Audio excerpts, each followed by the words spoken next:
خاورو کور دې له ولکه کړو ستا دې دا سپینه ماڼۍ کور واخلي یارانه دومره ځورېدلی یمه والله که دا مصر ته کور واخلي که پاکستان همداسې ملګرو جنګ به 40 کاله نور واخلي ما ته په سر چورلکې مه ګرځوه ما ته په سر چورلکې مه ګرځوه تا خو زما په وطن غم جوړ کړو خپلو بنګړو ته رڼاګانې ګورې زما جونګړې ته دې بم جوړ کړو تا راته کومه فابریکه جوړه کړه تا راته کومه فابریکه جوړه کړه کوم یو سړک دې راته سم جوړ کړ خالي هرومره دې د وسه کېدل چې غټ نفاق دې چم په چم جوړ کړو چې غټ نفاق دې چم په چم جوړ کړو زه مسلمان ابراهیمي ملت یم زما پر خټه کې توحید پروت دی زما پر پاکه تاریخ پر پاڼه نوم د خالد بن ولید پروت دی حسینې مینه مې په غشولي په کربلا راته یزید پروت دی د وطن غم راته زړګي کې داسې لکه د پیر بابا مورید پروت دی مشرفه او توبه ورته نه کېږي نور مشرفه او توبه ورته نه کېږي نور زموږ لاسونه ستا ګرېوان غواړي زموږ د وران جومات نه چغې خېږي خالي منبر رانه اذان غواړي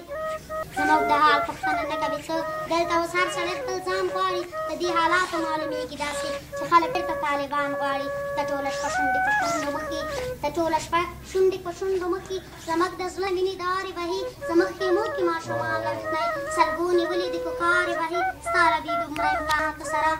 ستا له دې دومره امکاناتو سره غله هره شپه دا لویې لارې وهي هم ګاونډیان ورځنې نه کړي زمونږ پولې وهي بارې وهي نو غوږ شه سر به دې نور نه خوږوم